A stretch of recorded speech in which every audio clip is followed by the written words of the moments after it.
कथेला सुरुवात करण्यापूर्वी नवीन असाल तर लाईक करा, आपल्या चॅनलला सबस्क्राईब करा आणि नोटिफिकेशन बेलवर नक्की क्लिक करा.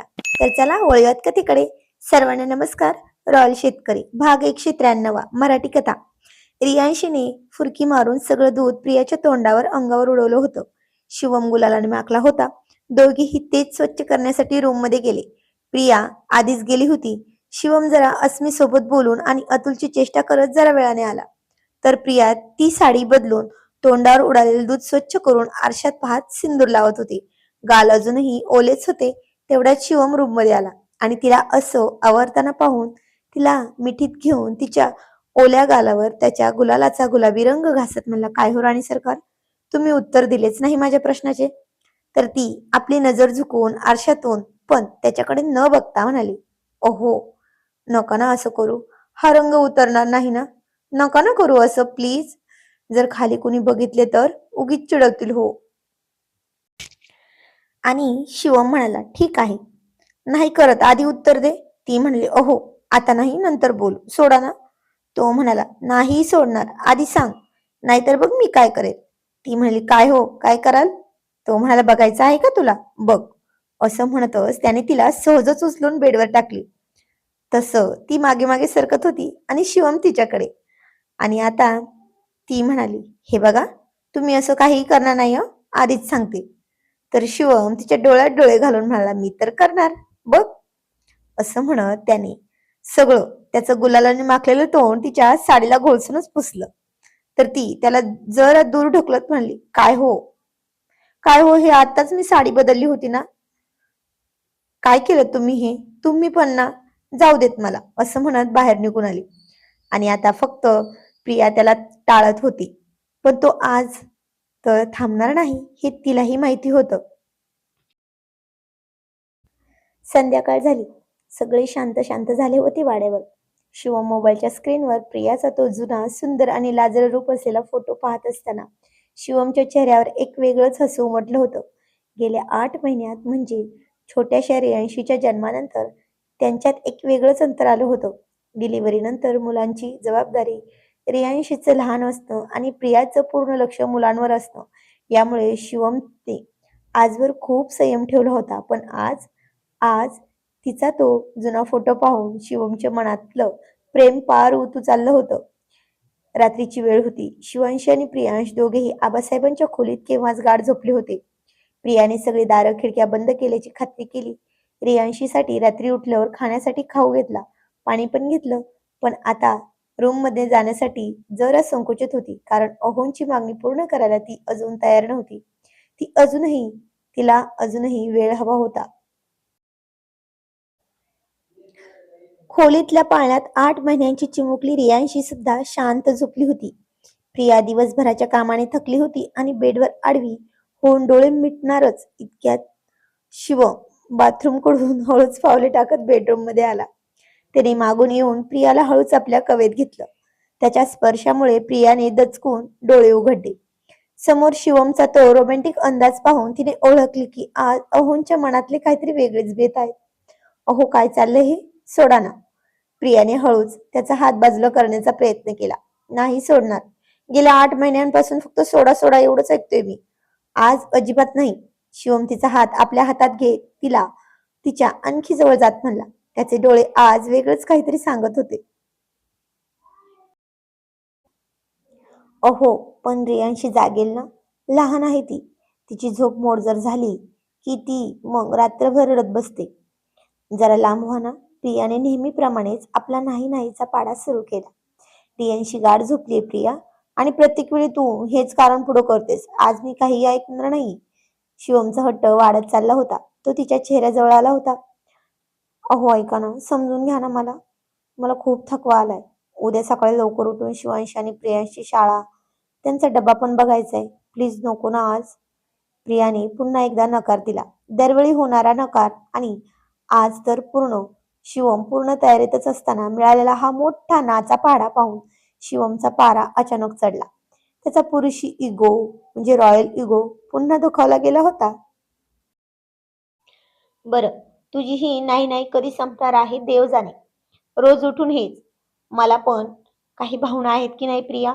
शिवम जरा चिडूनच बेडवरून उठला. अहो ऐका ना, रागवू नको ना प्लीज. प्रिया त्याला थांबवणार तोच शिवमने हातानेच तिला थांबण्याचा इशारा केला. काही बोलू नकोस आता. झोप तू आरामशीर. मी दुसऱ्या खोलीत जाऊन झोपतो. तसंही तू जवळ असली की मला झोप येणार नाही.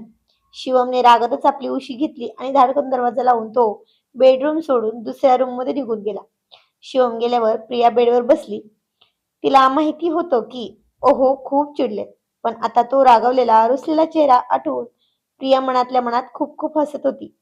तिने स्वतःशीच विचार केला, रॉयल शेतकरी म्हणे, जरा कुठे नाही म्हटलं की लहान मुलासारखा रुसून दुसऱ्या खोलीत निघून गेले. राहू दे, 2-3 दिवस राग येईल. राग शांत झाला, राग शांत होऊन पुन्हा रूम मध्ये येतील. पण प्रियाचा अंदाज यावेळी साफ चुकणार होता. शिवमचा राग यावेळी वरवरचा नव्हता, तो मनातून दुखावला गेला होता. पुढचे 2-3 दिवस शिवमने प्रियाला मनवण्यासाठी, तिच्या जवळ जाण्यासाठी वेगवेगळ्या युक्त्या करून पाहिल्या. कधी युनिव्हर्सिटीतून येताना मुद्दाम तिच्या आवडीचा गजरा आणून टेबलवर ठेवला, तर कधी किचनमध्ये ती एकटी असताना तिच्या मागे जाऊन उभा राहिला. पण प्रियाने प्रत्येक वेळी तिन्ही मुलांचं किंवा कामाचं कारण काढून त्याला लांबच ठेवलं. शेवटी तिसऱ्या दिवशी शिवमचा संयम सुटला आणि तो खरोखरच जास्त रागाला गेला होता. आता त्याने प्रियाशी पूर्णपणे अबोला धरला होता. सकाळची वेळ होती. डायनिंग टेबलवर आबासाहेब बसले होते.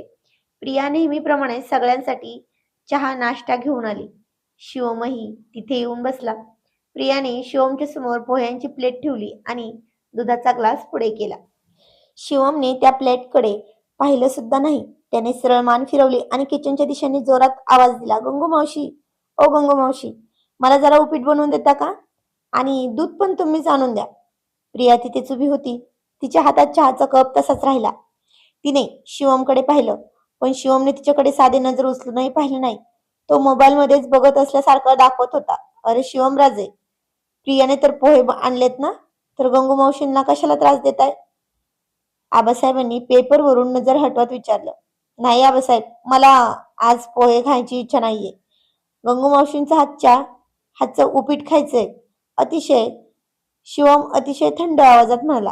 प्रियाला समजून चुकलं होतं की हा साधा रुसवा नाही, तर रॉयल शेतकरी. आता पूर्णपणे आकस धरून बसले. ती गप्प राहून किचन मध्ये निघून गेली. संध्याकाळ झाली. शिवम शेतातून आणि ऑफिसचे काम आटोपून घरी आला. नेहमी तो घरी आला की आधी प्रियाला हाक मारायचा, पण आज तसं काही झालंच नाही. तो सरळ हॉलमध्ये आला, जिथे शिवांशी आणि प्रियांश खेळत होते. अरे माझे सोन्यानो, काय चाललंय तुमचं? शिवमने दोन्ही मुलांना जवळ घेतलं. त्यांना हवेत उडवून खेळू लागला. त्याच्या चेहऱ्यावर मुलांशी खेळताना बोलताना खूप आनंद होता. तेवढ्यात प्रिया तिथे रियांशीला घेऊन आली कडेवर रियांशीला घेऊन तिथे आली. तिने विचारलं, चहा देऊ का करून की लिंबू सरबत आणू? शिवमने तिच्या प्रश्नाचे उत्तरच दिले नाही, तर दुरूनच तिच्या अस्तित्वाची दखलही घेतली नाही. त्याने प्रियांशला विचारले, प्रियांश बेटा, आबासाहेब कुठे आहेत रे? चला आपण आबासाहेबांकडे जाऊया. तो मुलांना घेऊन सरळ आबासाहेबांच्या खोलीत निघून गेला. तिथे जाऊन तो आबासाहेबांशी शेतीच्या पैशाच्या नियोजनाच्या मोठ्या मोठ्या गप्पा मारू लागला. आबासाहेबांनी आबासाहेबांशी बोलताना तो हसत होता, चर्चा करत होता. पण त्या संपूर्ण खोलीत किंवा घरात प्रिया जेव्हा जेव्हा त्याच्या समोर जात होती, तेव्हा तो साधं सरळ बोलणं तर दूरच, पण तिच्याकडे साधं बघत पण नव्हता. पण जणू काही प्रिया त्या घरात आहे की नाही याने शिवमला काही फरकच पडत नाही. प्रिया खोलीच्या उमऱ्यावर उभे राहून शिवमकडे पाहत होती. तिचं मन आता कुठेतरी खट्टू झालं लागलं होतं. जो नवरा तिच्या एका साध्यावर धावत यायचा, जो तिच्या एका कटाक्षावर फिदा व्हायचा, तो आज तिच्याकडे पाहतही नव्हता. तिची नजर शिवमच्या नजरेलाच शोधत होती, पण शिवमने आपली नजर तिच्यापासून पूर्णपणे वळवून घेतली होती. प्रियाच्या डोळ्यात आता हलकेच पाणी आले होते. तिचा तो हसणारा चेहरा आता पूर्ण चिंतेत पडला होता. तिला कळून चुकले होते की यावेळी तिने शिवमला खूप जास्तच दूर ढकलले. दिवस सरला आणि रात्र झाली. शिवम आजही दुसऱ्या खोलीत झोपायला निघून गेला. बेडवर एकटीच बसलेली प्रिया खोलीतल्या अंधारात अश्रू पुसत विचार करत होती. शिवमचा हा दुरावा ती कसा संपवणार? काय शिवम प्रियाला कधी माफ करेल की या अबोल्यामुळे त्यांच्या नात्यात कधीही न मिटणारं अंतर पार पडणार होतं? हे प्रश्न तिच्या मनात संकोच निर्माण करत होते. शिवमचा अबोला आणि त्याचा तो कडक स्वाभिमान पाहून प्रिया आता खरोखर अस्वस्थ झाली होती. पण तरी सुद्धा राणी सरकार होती ती सहज हार मानणारी नव्हती. शिवमला त्याच्या हक्काच्या बेडरूम मध्ये परत आणण्यासाठी तिने आता गनिमी कावा करायचं ठरवलं. पहिला दिवस आणि प्रियाचा पहिला डाव प्रियाने टाकलाच. रात्री शिवम रागात दुसऱ्या खोलीत झोपायला गेला. प्रियाने गपचूप जाऊन त्या खोलीचा मेन स्विच मधून लाईटच बंद करून टाकला. तिला वाटलं अंधार झाला की महाशय घाबरून किंवा त्रासाला कंटाळून परत आपल्या खोलीत येतील. पण तिला कुठे माहिती होतं की तिचा नवरा रॉयल शेतकरी आहे. ज्या माणसाने रात्री अपरात्री शेतात विना लाईटच्या विहिरीवर आणि अंधाऱ्या रात्रीत पाणी भरले, त्याला खोलीतल्या अंधाराची काय भीती? शिवमने धिम्म आवाज न करता अंधारातच पांघरून अंगावर घेतलं आणि शांत झोपी गेला. प्रिया दाराआडून बघत राहिली. आता तिचा पहिला डाव फसला. दुसऱ्या दिवशी प्रियाने आणखीनच भन्नाट युक्ती केली. तिने रात्रीच्या वेळी शिवम झोपलेल्या खोलीत 2-3 उंदरे सोडली. तिला वाटलं उंदरांच्या कटकटीमुळे तरी पाटील बेडरूम मध्ये पळत येतील. पण घाबरायला तो काय पल्लवी आणि प्रिया नव्हता, अस्सल मातीचा सुपुत्र होता. शिवमने झोपेतूनच उठून कसलाही गाजावाजा न करता चक्क हातानेच ते उंदीर पकडले आणि वाड्याच्या खिडकीतून बाहेर फेकून दिले. हे पाहून प्रियाने कपाळावरच हात मारून घेतला.